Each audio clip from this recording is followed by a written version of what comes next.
People often ask me, what is this life design thing?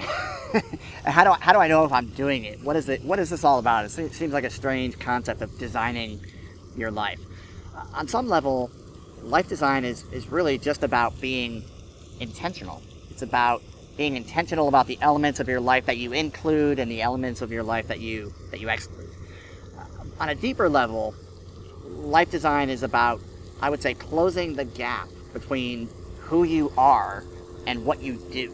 I find that many people are suffering, occasionally myself included, from the gap between who I am, who I know myself to be, and what I'm doing in the world and how I'm moving through the world. So life design is largely about eliminating, about closing that gap. Now, what does it look like? Where are you on your, what I would call your life design journey? Because really everyone follows the same path when it comes to this concept of life design. And I just want to share with you the stages of that path. They come in stages, so you'll be able to kind of recognize where you are in your current life right now and kind of where you might want to go. So that's what we're going to be up to in the next couple of minutes here.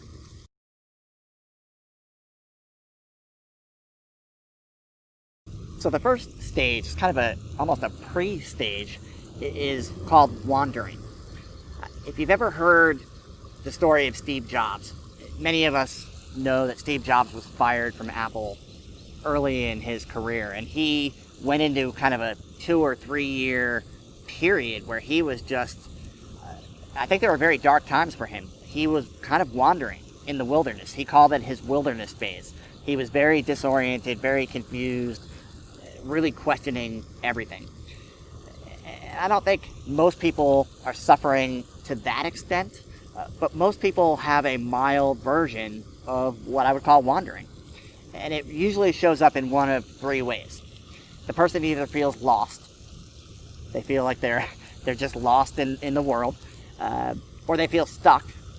In other words, when you're lost, you don't even really kind of know where you want to go. But when you're stuck, you kind of know where you want to go, you just can't get there. Something is impeding you. So you're either lost or you're stuck. And the third flavor is what I call longing. You're longing for something different in your life, and you know there's a better world out there for you, and you're longing to get there. So when you are in what I call the wandering phase of life design, you are either lost, stuck, or longing for something different in your life.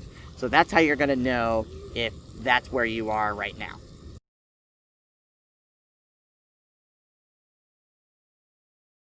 The next phase of life design is what I call the awakening phase. Now, the funny thing about the wandering phase is that you can be wandering for a really long time and not even realize that you're wandering. It's very odd that way. When you have the first awakening, what really is happening is you're realizing that something is wrong. You're realizing that something is amiss. And it could be triggered by something massive, it could be triggered by something small, like stumbling across a video like this one. But the awakening phase is where you first start to question, what the heck is going on in my life? Why am I putting up with whatever it is? Why am I stuck? Why am I putting up with being stuck? Why am I not doing something about it? And that awakening phase is really, really crucial because it opens the door of possibility. During the awakening phase, you start to get really, really clear about what is not right, which is sometimes painful, but you're also starting to develop clarity around what could be. You're starting to develop a little bit of insight into the possibilities of the future. So the awakening phase is really, really crucial because without having awoken, you can't, is that a word? Without having awoken, you can't move forward in taking action to redesigning your life in a better way.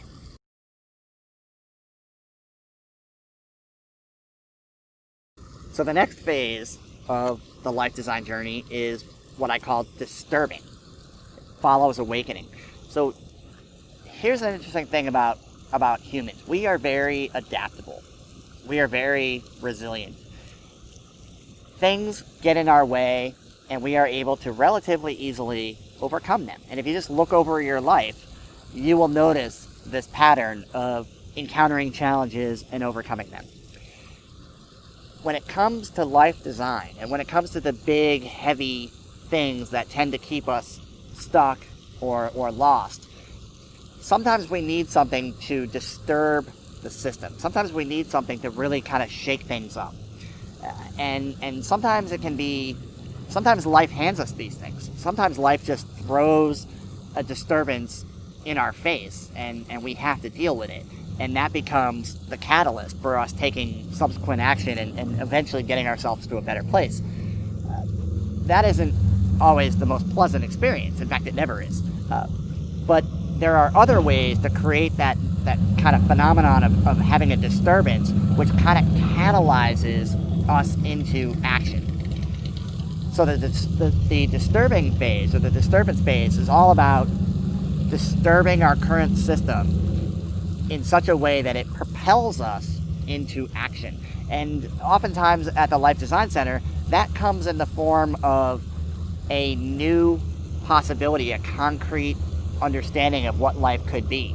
So as soon as you have a new framework for understanding your current reality, as soon as you see the potential future, that becomes very disturbing to your current self, because your current self is really quite happy the way it is on some level. But that disturbance is what you need in order to kind of break yourself out of that shell. So the disturbance phase is really important on the life design journey.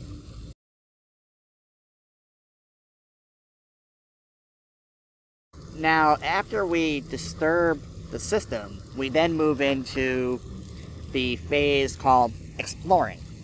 And I can't stress enough the notion of exploration here. When we are exploring, we are curious. We are looking at the world with a sense of curiosity, a sense of wonder, and a sense of adventure. That is the way you have to approach life design. And the reason is because nothing ever works the way we plan. It never does.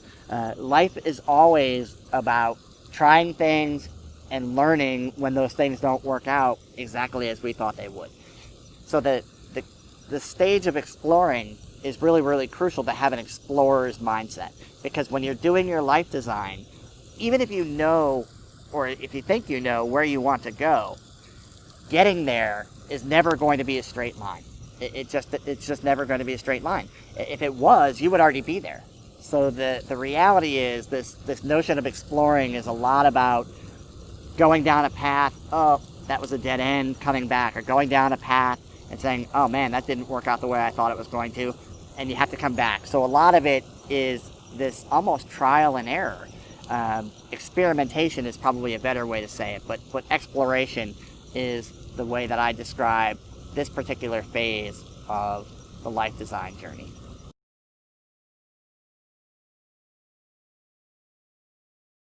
So after you've done sufficient exploration and you've made some changes to your life, you've put some new systems in place, you've learned some new skills, you've made some changes that are going to substantially alter your life. The next phase is what we call integrating, which is how do I incorporate this new stuff into my life in a way that is sustainable, because if it's not sustainable, then what's the point? And a lot of times this integration involves working with the people around us. When we make changes to our life, it doesn't just affect us, it affects everybody in our life. It affects our colleagues, our employer, our bosses, the people who work for us. It affects our family. It affects everyone.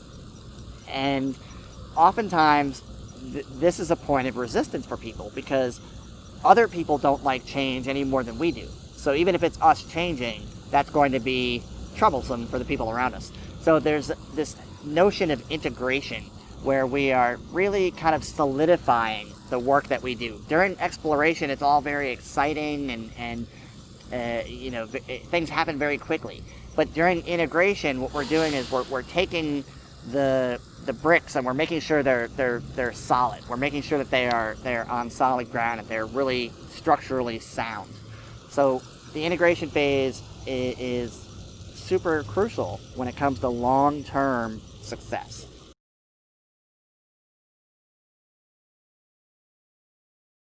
So the final stage of the life design journey is what I call radiating. So I have a phrase that I use often that life is about answering two questions. It's about answering what are my gifts and who are my people.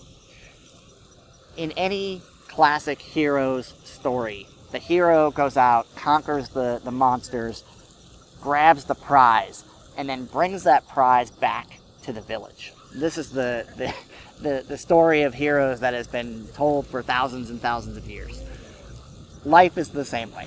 When you do something in your life, you implement some kind of a change, you take on some new skill, you design your life for the better, and you've now integrated it, so you've now kind of made it solid.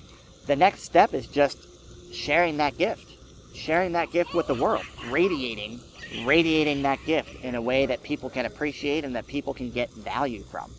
That, after all, my friends, is what we are up to here with this whole idea of life design. It's about radiating. So when we're in the radiating phase, it's a time of joy. It's a time of relaxing. Even if you're working hard, you still on some level should be relaxing during the radiating stage because you've done all the hard work to get here. So now it's just time to radiate your gifts. It's just time to kind of enjoy it.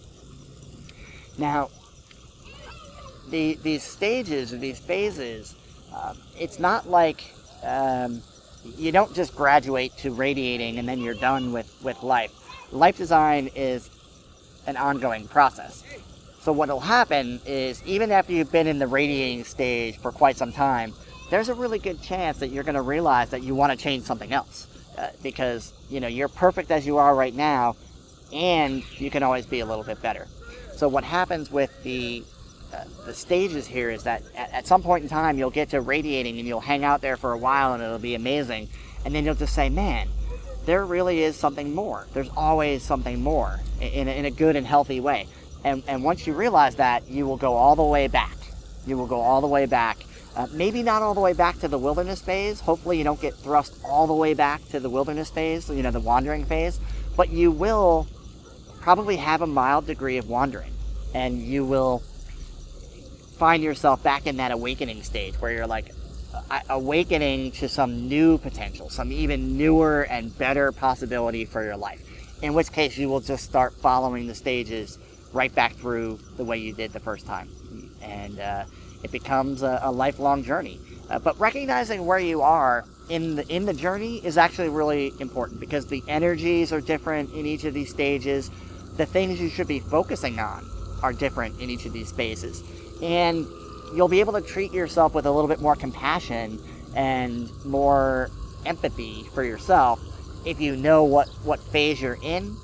Because it can be very frustrating if you want to be in the next phase and you're still kind of haven't finished all your work in the earlier phase. So just knowing where you are is super helpful. So hopefully you found this whole description of the different phases to be helpful. And hopefully you can start to recognize where you are on your own life design journey. And if you have any questions, don't hesitate to reach out to me. You can find our contact information wherever you're seeing this video. You should be able to quickly see a way to get in touch with me, and I hope that you do.